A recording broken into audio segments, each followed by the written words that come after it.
ክርስቶስ ተንሥአ እሙታን በዓቢይ ኃይል ወስልጣን አሰሮ ለሰይጣን አግዓዞ ለአዳም ሰላም እምእዝየሰ ኮነ ፍስሐ ወሰላም።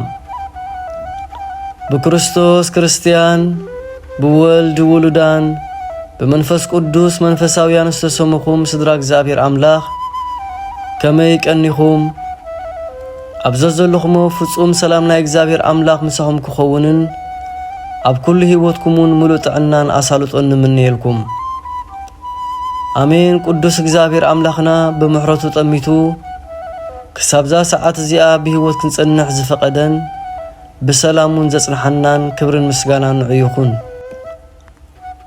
እምበኣር ሎሚ ከም ፍቓድ እግዚአብሔር አምላኽ እንሪኦ ሎሚ ዕለት ሐሙስ አዳም ዝብል ስያመ ዝሓዘት ዕለት እያ።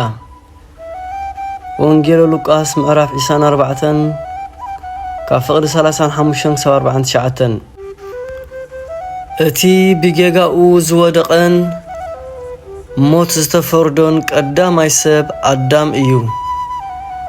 ስለዝተጣዓሰ ድማ ናብ ገነት ዳግማይ ከም ዝምለስ አምላኽ ካብ ጓልጓሉ ተወሊዱ ድሕሪ 5 መዓልትን ፈረቓን ከም ዘድሕኖ ተስፋ ዝተወሃቦ ቅድሚ ኩሉ ድማ ባዕሉ አዳም ነበረ።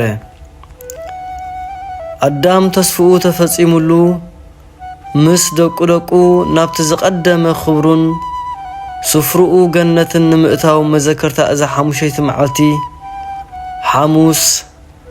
ሐሙስ አዳም ተባሂላ ትጽዋዕ።